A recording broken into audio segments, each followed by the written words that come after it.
One Anas रज़ियल्लाहु अन्हु क़ाल क़ाल रसूलुल्लाह सल्लल्लाहु अलैहि वसल्लम दख़लतुल जन्नत फ़इज़ा अना बिक़स्रिन मिन ज़हब फ़क़ुल्तु लिमन हाज़ल क़स्र क़ालू लिशाब्बिन मिन क़ुरैशिन फ़ज़नन्तु अन्नी अना हुव फ़क़ुल्तु वमन हुव फ़क़ालू लिउमर इब्निल ख़त्ताब क़ाल फ़लौला मा अलिमतु मिन ग़ैरतिक लदख़लतु फ़क़ाल उमर रज़ियल्लाहु अन्हु अलैका या रसूलल्लाह अग़ारु अख़रजहु तिर्मिज़ी व इब्न हिब्बान व अहमद फ़ी मुस्नदिही। ध्यान से सुनिए, जन्नत का बयान चल रहा है।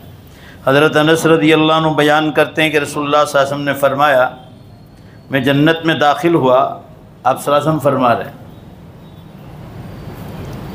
ये मेराज का वाक़या, जब आप सल्लल्लाहु अलैहि वसल्लम को मेराज में ले जाया गया और जन्नत बताई आसमानों पर, और आसमानों के पर्दे हटाकर और ज़मीन के पर्दे हटाकर जहन्नम भी बताई। आप सल्लल्लाहु अलैहि वसल्लम फरमा रहे, मैं जन्नत में दाखिल हुआ, अचानक एक सोने का महल देखा, पूरा महल सोने का था। मैंने पूछा जिब्राइल और मिकाइल से कि ये महल किसका है, तो उन दोनों फरिश्तों ने कहा कि कुरैशी ख़ानदान के जवान का है, कुरैशी ख़ानदान का जवान। आप सल्लल्लाहु अलैहि वसल्लम फरमा रहे हैं कि मेरा ये ख्याल था कि मैं कुरैश का हूँ, इसलिए मेरा ही होगा, क्योंकि मैं कुरैशी ख़ानदान से हूँ। बहरहाल मैंने पूछा कि आप जिस फरिश्तों ने कहा ना कि कुरैशी जवान का, तो कहा वो कौन है, कुरैशी कौन है? तो फरिश्तों ने जवाब दिया कि ये उमर इब्नुल ख़त्ताब रज़ियल्लाहु अन्हु का है, वो भी कुरैशी ख़ानदान से थे। फिर आपने फरमाया कि उमर, अगर तेरी हमीयत और गैरत का मसला न होता तो मैं उस महल में ज़रूर दाखिल हो जाता। आप सल्लल्लाहु अलैहि वसल्लम फरमा रहे, हज़रत उमर रज़ियल्लाहु अन्हु का जलाल बहुत मशहूर था। आप सल्लल्लाहु अलैहि वसल्लम बहुत नरम मिजाज थे। अबू बकर सिद्दीक़ रज़ियल्लाहु अन्हु का मिजाज भी बहुत नरम था। उमर फ़ारूक रज़ियल्लाहु अन्हु जलाल में मशहूर थे। दीन के मामले में उनको बहुत गुस्सा आता था, मगर ये गुस्सा आज बहुत ज़रूरी चीज़ है। आज हम लोग जहाँ गुस्सा नहीं करना है वहाँ करते हैं, और जहाँ गुस्सा करने का हुक्म है वहाँ नहीं करते। लड़कियाँ बाज़ारों में घूम रही है मोबाइल लेकर, अकेली अकेली दुकानों पर घूम रही है, मॉलों में जा रही है, उसके बहाने कहाँ कहाँ किसके साथ घूमने जा रही है, कॉलेज जा रही, बसों में ट्रेनों में अकेली। और फिर वहाँ आज मोबाइल का ज़माना, नंबर मिल जाता है, न मुसलमान देखती है न गैर मुस्लिम देखती है, उसके साथ फिर गलत ताल्लुकात। ये सब मसले रोज़ के एक तमाशे बन गए। जॉब पर जाती है गैरों के साथ, मुसलमान के दुकान पर भी जॉब नहीं कर सकती। रोज़ी कमाने का मसला मर्दों को दिया है। दो मैदान है, याद रखना, एक घर का मैदान और एक घर के बाहर का मैदान। ये अल्लाह का हुक्म है, सिर्फ नमाज रोज़ी अल्लाह का हुक्म नहीं। घर के बाहर का मैदान मर्द संभाले और ज़ोर से जवाब दो सब मिलकर। घर का मैदान कौन संभालेगा? औरत संभाले। सास ससुर की खिदमत, शौहर की खिदमत, कपड़े धोना, बर्तन धोना, और पैसा दिया तो कामवाली रखो, मशीन रखो। अब मशीन, कपड़े धोने का मशीन आ गया, बर्तन धोने का मशीन आ गया, वो है तो वो कर लो। बच्चों की परवरिश, उसकी दुनिया और उससे ज़्यादा उसकी दीन की तालीम की फ़िक्र, ये औरत के ज़िम्मे है। जब मर्द भी बाहर औरत भी बाहर, तो फिर बच्चे वैरान हो जाएंगे। आज यूरोप और अमेरिका की तरह लोग इंडिया में और पाकिस्तान में और ये हमारे एशिया में लोग जी रहे हैं, यूरोप अमेरिका की तरह। तो आज हमारा माहौल भी वही वैरान हो रहा है। नाजायज़ औलादें पैदा होती।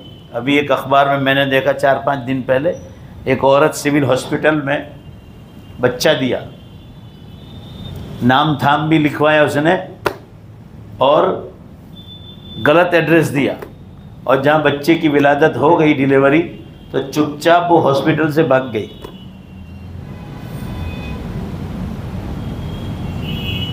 ये क्यों? ये जीना की औलाद लोग छोड़ के भाग जाते हैं। हलाल औलाद होगी, पूरा मजमा जवाब दो, ज़ोर से बोलो, कोई छोड़ेगा? बोलो ना भाई, कोई छोड़ेगा? नहीं छोड़ेगा।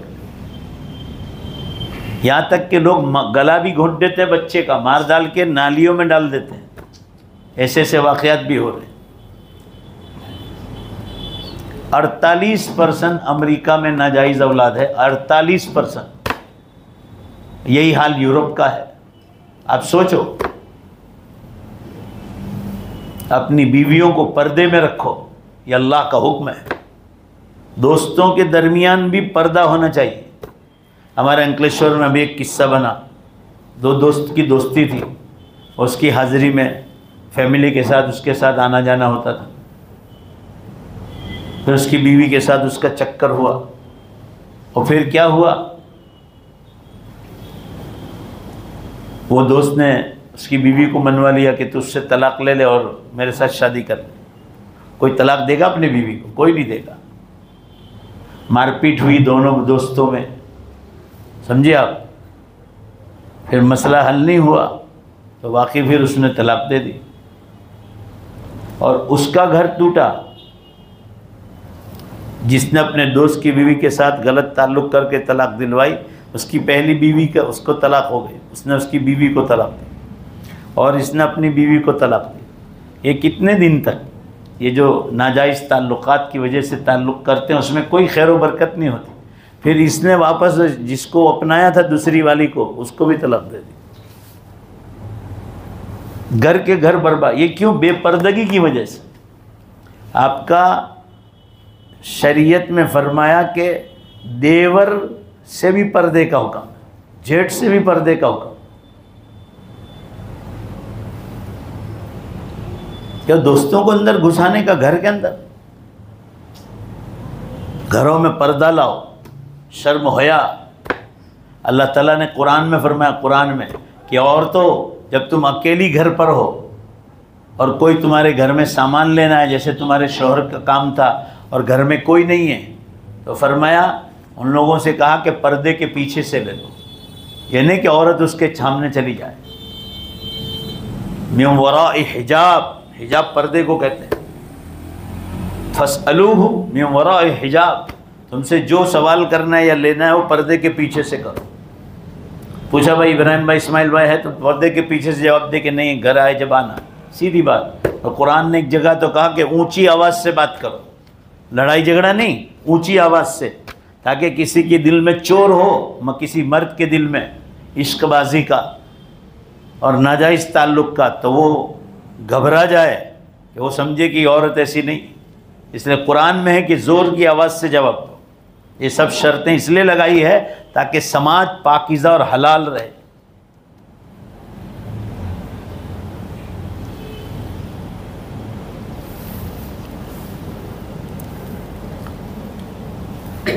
तो हम लोग जहां गुस्सा करने का होता है, घरों में नमाजें छोड़ी जा रही। कितना बेशुमार नौजवान रोज़े नहीं रखते, रोज़े नहीं रखते। पहली तरावीह को भी आएंगे, 27वां को भी आएंगे, रमज़ान में टोपी पहनकर शहरों में होटलों पे जाएंगे, न समझते हैं कि ये तरावीह पढ़ के आया है। मगरिब की नमाज में भी आएंगे, रोज़े ही नहीं रखते। बेशुमार नौजवान नहीं रखते। ये माहौल अब लड़कियों में भी आ रहा है, आज़ादगी का।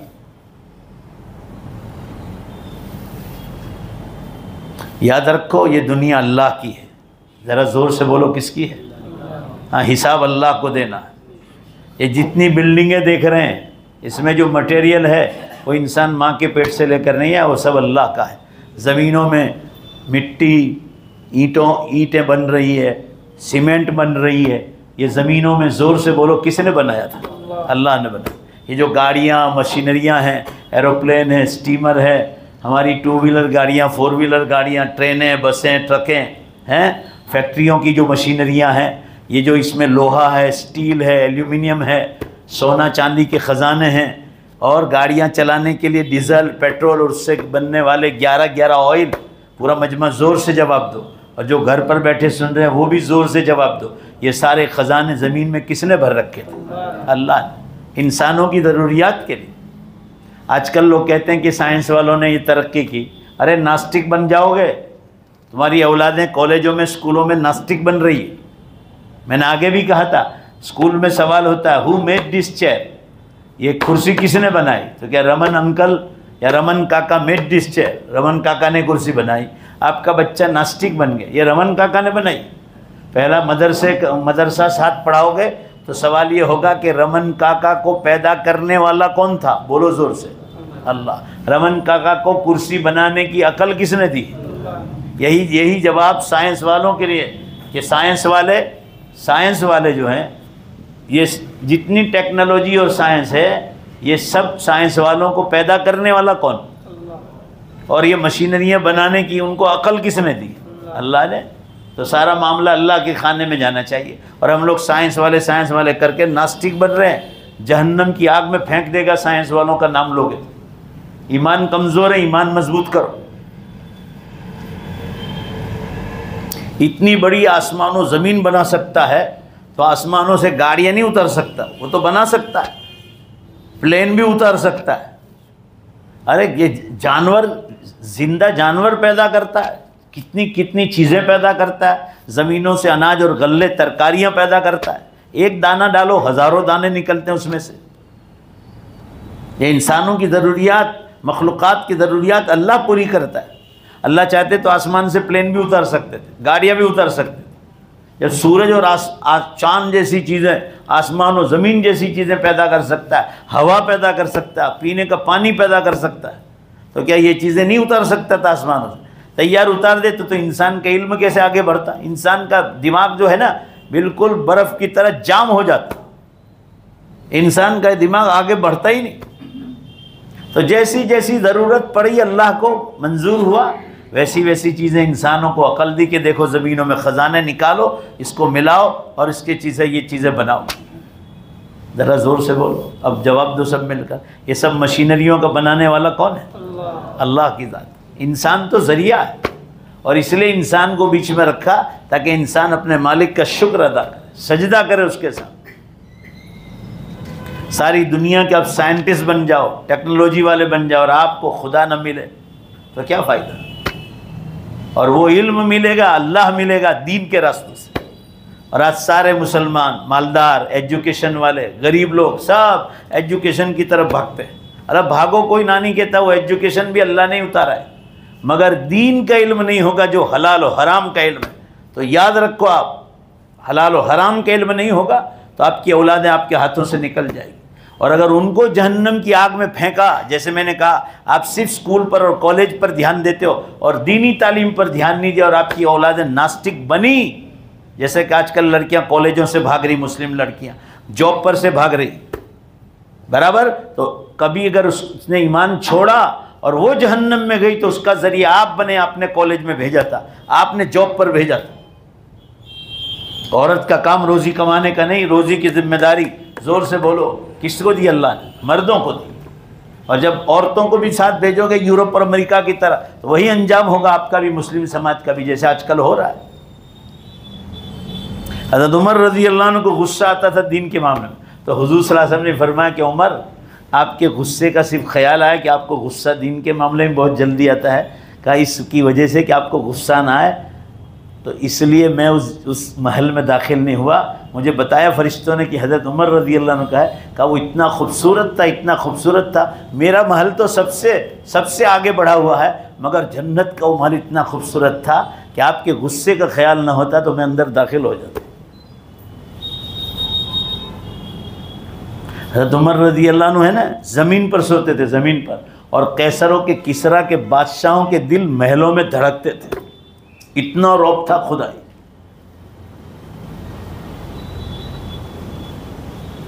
हुज़ूर सल्लल्लाहु अलैहि वसल्लम ने फरमाया कि ए उमर, जब तुम रास्ते में चलते हो तो तुम्हारा जो शैतान है वो रास्ता छोड़ के भाग जाता है। ईमान इतना मजबूत था। आज हम लोगों का ईमान इतना कमज़ोर है कि शैतान हम पर मुसल्लत हो जाता, हम पर हावी हो जाता। इसलिए आप सल्लल्लाहु अलैहि वसल्लम ने फरमाया, हज़ारी हज़ारी, डरते रहो, डरते रहो। नमाज़ों की ताकीद फरमाया ये नमाज़ें सरहदें हैं, सरहदें हैं, सरहद किसको कहते हैं? जैसे इंडिया और बर्मा की बॉर्डर, इधर इंडिया बांग्लादेश की बॉर्डर, इधर इंडिया पाकिस्तान की बॉर्डर, सरहदें बतलाई कि उधर दोनों मुल्क की सरहदें और दोनों तरफ फौज खड़ी है। अगर सामने वाली सरहद पर फौज खड़ी ना हो तो ये फौज अंदर दाखिल हो जाएगी और सामने वाले मुल्क पर कब्जा कर लेंगे। जैसे सदर सद्दाम हुसैन ने एक ज़माने में कुवैत पर हमला कर दिया।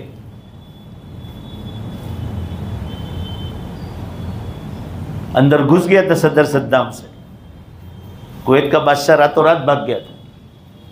भाई अंदर अंदर के झगड़ों ने फिर सद्दाम को तबाह कर दिया। फिर कुवैत अमेरिका को तेल देता था तो अमेरिका ने फिर सदर सद्दाम हुसैन पर हमला किया, फिर उसको शहीद कर दिया गया। आज शियों की हुकूमत है इराक़ में, जहाँ एक सुन्नी की अहले सुन्नत वल जमात हमारे आदमी की हुकूमत, तो क़यामत से पहले वो भी फतेह हो जाएगा। जैसे सीरिया हो गया, अभी अपने हाथ में है। हुज़ूर सल्लल्लाहु अलैहि वसल्लम की पेशिनगोइयाँ क़यामत में, सिर्फ ज़लज़ले और धरतीकंप क़यामत की निशानी नहीं, ये भी क़यामत की निशानी। फुतिहल इराक़ व फुतिह शाम, मुल्क शाम भी फतेह होकर मुसलमानों के पास आ जाएगा और इराक़ भी आ जाएगा। अभी इन्हीं के लोगों के इशारों पर चल रहा है इराक़, शिया बैठे हुए हैं। ये जितना अरब ममालिक में तमाशे हुए सब शियों ने करवाए। ये खाली खाली तमाशे के ईरान उस पर बमबारी कर रहा है। ईरान ने इजराइल पर बमबारी की होती, कितने मरे बतलाओ ना, इतने बड़े खा ऐसे ही बतलाते हैं और खुले मैदानों में मारते हैं ताकि लोगों को ये बताए ईरान अमेरिका का दुश्मन है। अंदर खाने ये गाज़ा को, फ़लस्तीन को तबाह करने वाला यही शिया हज़रात। हमारा आपस का इत्तेफाक नहीं, इसलिए दुनिया में तमाशा हो। तो क़यामत की निशानियों में हुज़ूर सल्लल्लाहु अलैहि वसल्लम ने बयान किया तो होने ही वाला है। भाई आसमानों से ज़रा ज़ोर से बोलो बेशक, जब आसमानों से निशानियाँ बतलाई गई तो होगा कि नहीं होगा।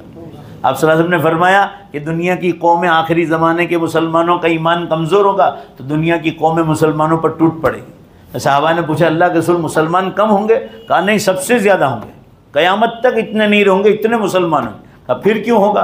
कहा इनमें दो बीमारियाँ पैदा हो जाएगी। एक मौत से नफ़रत करेंगे, बस ज़िंदगी चाहिए, मौत से न, मौत से मोहब्बत होनी चाहिए। मौत मांगना नहीं, मांगने को मना किया है। मौत से मोहब्बत ये कि दिल में हो कि मौत आ जाए तो अल्लाह से मुलाकात हो। मगर आज हम लोग इसलिए नहीं, मौत को इसलिए नहीं याद, मौत याद कि बंगला छूट जाएगा, गाड़ी छूट जाएगी, कंप्यूटर छूट जाएगा, मोबाइल छूट जाएगा, मेरी टू व्हीलर गाड़ी छूट जाएगी, चाइनीज़ छूट जाएगा, हैं 5 स्टार होटलें छूट जाएगी, दरियाओं के किनारे घूमना फिरना छूट जाएगा, ज़िनाकारियाँ छूट जाएगी। ये सब चीज़ें लोग सोचते हैं। आप सल्लल्लाहु अलैहि वसल्लम ने फरमाया कि 2 वजह होगी, 2 कमज़ोरियाँ उम्मत में होगी, तब गैर मुस्लिम कौमें मुस्लिम कौम पर हावी हो जाएगी। तो फरमाया कि क्या? मौत से नफ़रत करेंगे मुसलमान। ज़ोर से बोलो, मौत से क्या करना चाहिए? मोहब्बत। ज़ोर से बोलो, मोहब्बत। कि वह अल्लाह से मुलाकात का ज़रिया है मौत मोमिन के लिए। और दूसरा फरमाया माल से मोहब्बत करेंगे। मौत से मोहब्बत होना चाहिए, माल से नफ़रत करना चाहिए। माल जितना भी नफ़रत करोगे, जितने तकदीर में लिखा है वो भी आपको मिलने ही वाला है। बोलो ज़ोर से, मिलेगा कि नहीं मिलेगा? इसलिए माल अल्लाह की तकदीर में लिखा, हर इंसान के हाथ में नहीं। इंसान के हाथ में होता ना माल तो हर आदमी करोड़पति हो जाता। ईमानदारी से बोलो, हो जाता कि नहीं हो जाता? और कितने करोड़पति यहाँ आपकी मजलिस में आते हैं, यहाँ आपको या खुदा के घर में बैठ कर बोल रहा हूँ, 2-3 तो अभी मुझे याद है, यहाँ मजलिस में आते हैं। आज रोडपति हो गए, रोड पे आ गए, ज़कात के पैसे यहाँ से ले जाते। मैंने खुद ने देखा कि करोड़ों रुपए में खेलते थे, या तो ब्याज के धंधे में पड़ गए, बाप दादा की हलाल पेड़ियाँ ब्याज में डाल दी, सूदी कारोबार में। 25 करोड़ है, 100 करोड़ करने के लिए बैंकों से लोन लेना चालू कर दी। तो 25 करोड़ बाप दादा की हलाल कमाई थी तो उसको कम थी, 25 करोड़ के 100 करोड़ में ब्याज में चले गए, सब ख़त्म हो गया ब्याज में। अल्लाह का चैलेंज है, यमहकुल्लाहु रिबा, मैं ब्याज को, सूद को, इंटरेस्ट को मिटाऊंगा। अल्लाह फरमा रहे हैं, ज़ोर से बोलो, कौन फरमा रहा है? और जब सब मिलकर जवाब दो, सारी दुनिया की मखलूक़ात मिलकर अल्लाह को कोई चैलेंज कर सकता है? कोई नहीं कर सकता। वो रब्बुल आलमीन है। और वही भी सदक़ात, कुरान ने आगे कहा ब्याज को मिटाऊंगा और हलाल को बढ़ाऊंगा। अब बाज़ारों में जाओ, अक्सर लोग जो नहीं है, मैं उनके बारे में नहीं कह रहा, दीनदार लोग नमाज तस्बीहात पढ़ते हैं, वो 5-5 टके पर ब्याज पर धंधे करते हैं। कहले पैसे ले जा, 2-5 टका ब्याज देना। शर्म आनी चाहिए, शर्म मुसलमानों। जो घरों पर सुन रहे हैं वो भी, माँ बहनें भी, और जो मर्द सुन रहे हैं वो भी। आप समझो बात को, ये 5 टका ने 10 टका ब्याज पर देना हराम है, हराम। यूँ कहो आधा नफ़ा होगा तो दोनों शरीक, आधे आधे में 50-50%। तुम भी 2 लाख निकालो, ये भी 2 लाख निकाले, नफ़ा में शरीक। और नुकसान जाए तो नुकसान में भी बोलो शरीक। ये बिजनेस जायज़ है। ये फिक्स करना कि 5 टका आपको नफ़ा देना ही पड़ेगा, ये कोई ज़रूरी थोड़ा है कि कामयाब हो जाए, उसको नुकसान भी जा सकता है। फिर लड़ाइयाँ होती है, फिर सुपारियाँ देते हैं, फिर मारधार करते हैं, FIR करवाते हैं। ये सब धंधे क्या, ये ब्याज की वजह से होता है।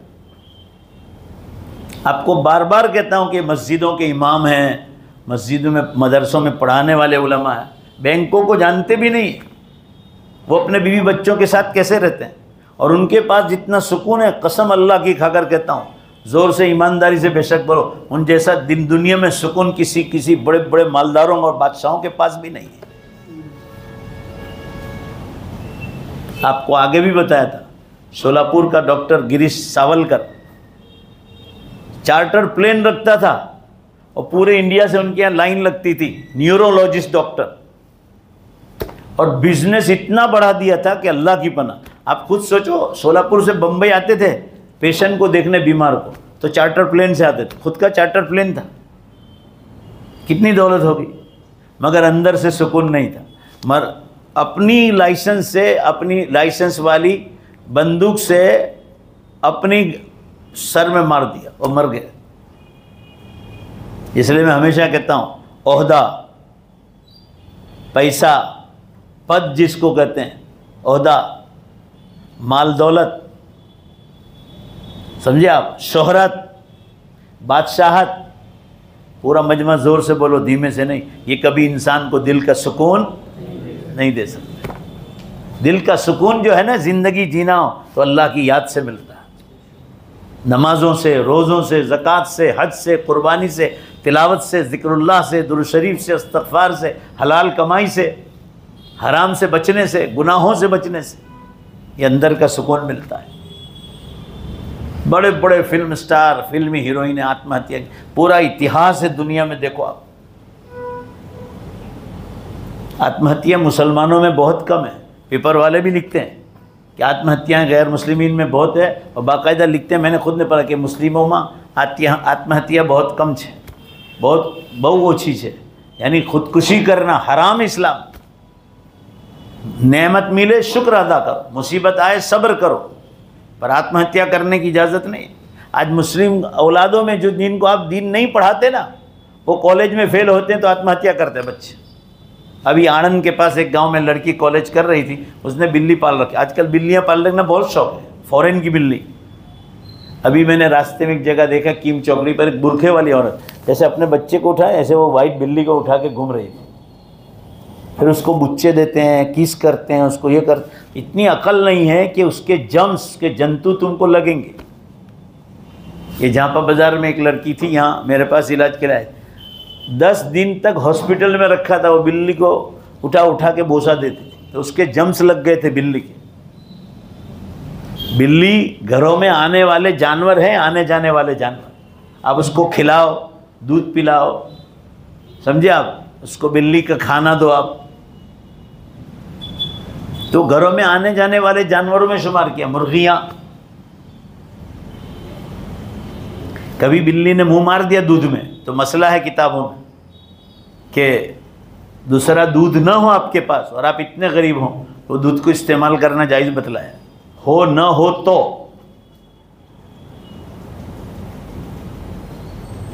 मना किया है। कुत्ता मुंह मार दे तो उसको तो पीने की इजाज़त ही नहीं, उसके जम्स और ख़राब। इसलिए कुत्ता पालना हराम बतलाया है। ज़ोर से बोलो, कुत्ता पालना हराम मतलब, पाल भी नहीं सकते आप खिला दो उसको। बुखारी शरीफ में किस्सा है ना, बनु इसराइल के एक आदमी जंगल से गुज़र रहा था, वो पानी अपने पीने के लिए चमड़े का मोज़ा कुएं में डाला रस्सी के साथ, पानी निकाला तो बाहर देखा कि कुत्ता कीचड़ में से पानी चूस रहा था। उसने अपने से पहले कुत्ते को पिलाया। आप सल्लल्लाहु अलैहि वसल्लम को मेराज के मौके पर जब जन्नत बतलाई गई तो बतलाया कि ये आदमी इतने ऊंचे मकाम पर कैसे पहुंच गया। तो फरिश्तों ने बताया कि अल्लाह के रसूल सल्लल्लाहु अलैहि वसल्लम, ये आदमी अपने से पहले कुत्ते को पानी पिलाने पर जन्नत में अल्लाह ने उसको ये मकाम दे दिया। मैं तरकेसर दारुल पर रहता हूँ, मेरे मकान पर। तो मैं जब शुरू में मुदर्रिस बना और मैंने पहली बार गाड़ी ली तो मेरे पीछे में जो है गैर मुस्लिम लोग रहते हैं, मेरे मकान के पीछे हिस्से में। तो ये लोग कुत्ते पालते हैं गैर लोग। अब मेरे पास कहाँ कुत्ता आएगा, वो मेरे मोहल्ले के पीछे, मगर रास्ता इधर से ही है। तो शुरू में मैंने देखा कि मेरी गाड़ी जाती है, मेरी गाड़ी आती है रात को 12 बजे तो बहुत भौंकते थे, गाड़ी आते या जाते। बहुत दिन तक सोचने लगा कि क्यों भौंक रहे मेरी गाड़ी को। असल में वो लोग जो पालते हैं ना, गैर गरीब लोग हैं बेचारे, कुछ बचा हो तो रोटी या कुछ सालन डाल देते होंगे। वो असल में भूखे रहते थे, इसलिए वो भौंक कर मुझे बतलाते थे कि हम भूखे हैं। मैंने वहाँ करीब में एक दुकान, उसको पूछा कि ये कुत्ते क्या खाते हैं, देखिए ये बेचारे क्या खिलाएंगे, गरीब आदमी है। तो मैंने कहा कोई चीज़ खाए, तो क्या पार्ले जी खाते हैं, पार्ले की बिस्किट आती है ना। तो मैं घर में पूरा बॉक्स रखता हूँ, पूरा बॉक्स लाता हूँ और ख़त्म होने से पहले वापस लाता हूँ। सुबह में भी उनको डालता हूँ, दूर से ऐसे फेंक देता हूँ। उनका पास खड़े रहने से मना किया है कि उसके जम्स आपको लग सकते हैं। फिर आप ये नहीं इतनी मोहब्बत करो कि उसके पास चले जाओ, दूर से ऐसे फेंक देता हूँ। तो कुत्ते खाते एक पार्ले जी खाते, रात को भी दे देता। अभी जाऊँगा रात को, तो मैं जब से खिलाना शुरू किया उन्होंने भौंकना ही बंद कर दिया। मैं समझ गया कि इनको भूख थी, भूख की वजह से भौंकते थे। वो ये कहना चाहते थे कि हमको खाना खिलाओ। आजकल एक फैशन बनी बिल्लियाँ पालने की, बेकार की। 10-10 हज़ार 15-15 हज़ार रुपये की बिल्लियाँ ख़रीदते हैं, न अपने आप को होशियार समझते हैं कि हम मालदार हैं। मैं तो अपने दोस्तों को भी कहता हूँ, अभी यूँ कहो कि कुरान की तफसीर गुजराती में छपी है 7,000 की, वो ख़रीदो, कुरान समझो क्या है, कोई नहीं ख़रीदेगा। तो वो जहाँ पे की लड़की 10 दिन हॉस्पिटल में रही तब भी जम्स ख़त्म नहीं हुए थे। ये हमारे यहाँ तो हमने एक दवाई दी, उसके बाद अल्लाह ने उसको शिफा दे दी। और ये वो भी यही करती थी, ऐसे जब देखो उसको लेके घूमती, बुच्चे देती, किस करते इसको बिल्लियों, तो उसके जम्स जंतु नहीं लगेंगे आपको।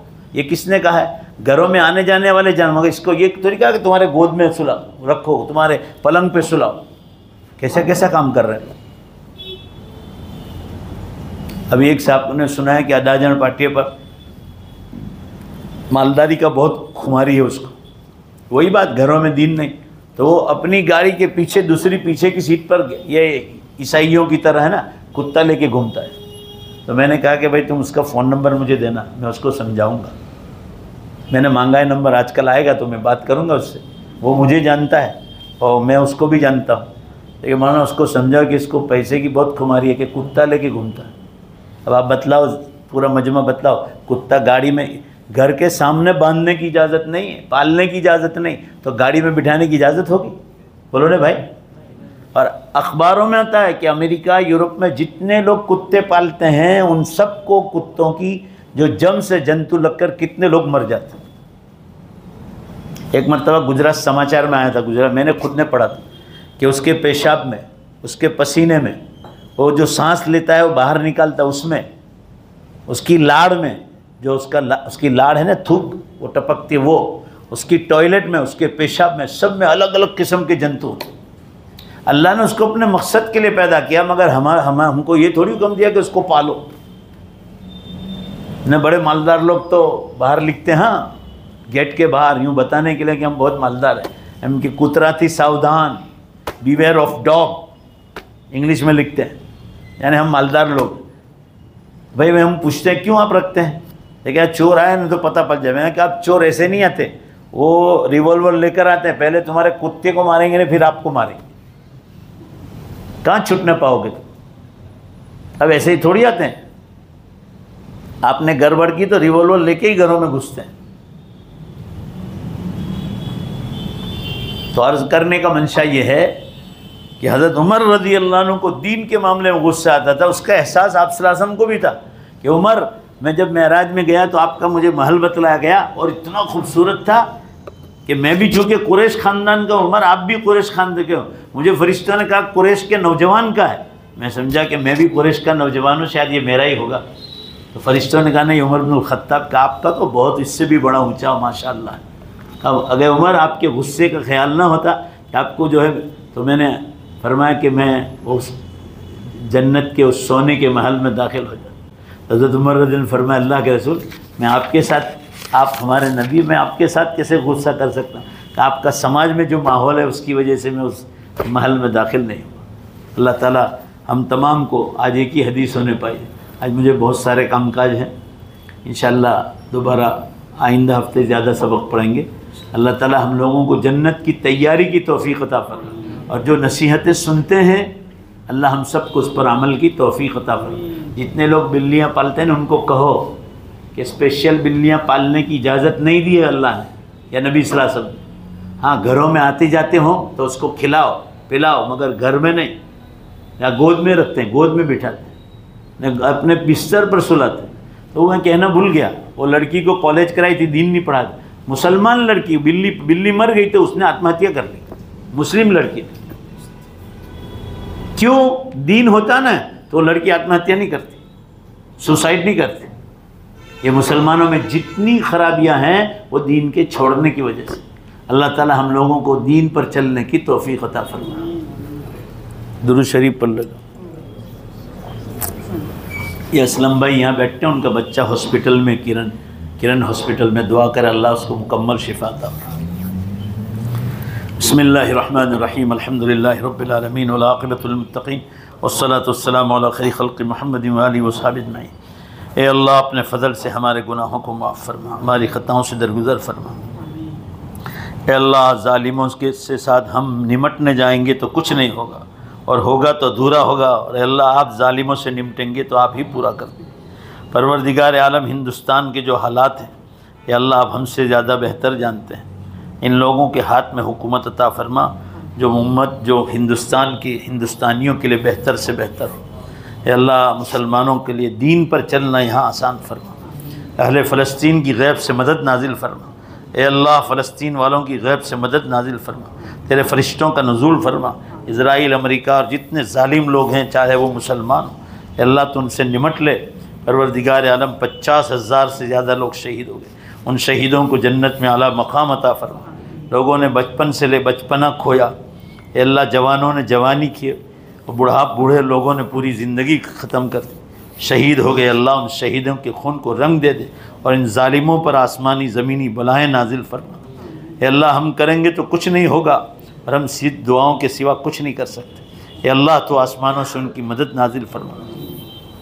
हमारे असलम भाई का बेटा बीमार है, उसको मुकम्मल शिफा अता फरमा, और लोग बीमार हैं सबको शिफा कामिला आजिला दाइमा मुस्तमिरा अता फरमा। हमारे मरहूम माँ बाप की, दादा दादी की, नाना नानी की, परदादे परनाने, परदादियाँ परनानियाँ, भाई बहन, रिश्तेदार, हमारे उस्ताद लोग, हमारे शायद लोग जितने दुनिया से चले गए, अल्लाह उन सब की मग़फ़िरत फरमा, पूरी उम्मत की बख्शिश फरमा। रसूलुल्लाह सासन, सहाबा, ताबीन, तबे ताबीन, इन सब को उम्मत की तरफ से बेहतरीन बदला अता फरमा। हमारे इस मजलिस को कबूल फरमा, आखिरत की तैयारी की तौफ़ीक़ अता फरमा। अल्लाह साइंस वाले ऐलान कर रहे हैं कि 2037 तक में, 2037 तक सूरज पश्चिम से निकलने का चांस हो चुका है। अल्लाह ये साइंस वाले हमारे खुदा नहीं है, मगर ये अंदाज़ा बतला रहे हैं क्योंकि इन्होंने मशीन पर देखा है कि सूरज पश्चिम की दिशा में टर्न ले लिया है और ये उम्मत मुस्लिमा गफलत में सो रही है। इमाम मेहदी के आने का अल्लाह तकरीबन बहुत वक्त करीब आ गया है और उम्मत गफलत में सो रही है। ये अल्लाह बड़े बड़े कौभान और फ्रॉड कर रहे हैं, मुसलमान करोड़ों के फ्रॉड कर रहे हैं। ये अल्लाह हराम रोज़ियाँ घरों में डाल रहे हैं अपने आप को मालदार बताने के लिए। अल्लाह हराम और शक वाली रोज़ियों से हिफाजत फरमा। ऐसे घरों में जहाँ हराम रोज़ियाँ होती उनकी रोटियाँ खाने से भी हमारी हिफाजत फरमा, उनके घर के पानी पीने से भी हमारी हिफाजत फरमा। अल्लाह चटनी रोटी खिलाएँ आप, दाल रोटी खिलाएँ, मगर हलाल खाने की तौफीक अता फरमा। हराम लोगों के घरों तक हमें जाने से हमारी हिफाजत फरमा। ए अल्लाह, क़यामत बहुत करीब है। अभी आपने रशिया में ज़लज़ला और धरतीकंप दिया, 1 लाख से ऊपर तकरीबन आदमी मर गए। अल्लाह, यही वो रशिया था जो मुल्क शाम और सीरिया पर बमबारी करता था। ए अल्लाह, ईरान के साथ मिलकर परवरदिगार तूने इसको झटका दिया और 1 लाख से ऊपर आदमी मार के फेंक दिए, बेशुमार मकानात तबाह हो गए। अल्लाह, इन जालिमों से तू पूरा पूरा बदला ले ले। फिर जापान में सुनामी दी 2-3 दिन के बाद, फिर तुर्की में ज़लज़ला आया और अल्लाह गुज़िश्ता कल बहुत तेज़ झटके इंडोनेशिया में आए कि इंडोनेशिया में भी बहुत ज़िनाकारियाँ हो रही है। ए अल्लाह, पूरी इंडोनेशिया की लड़कियां कहाँ कहाँ जा रही है। परवरदिगार, इन मुस्लिम ममालिक की बच्चियों की पूरी पूरी हिफाजत फरमा। अल्लाह, इनके घरों में दीन अता फरमा।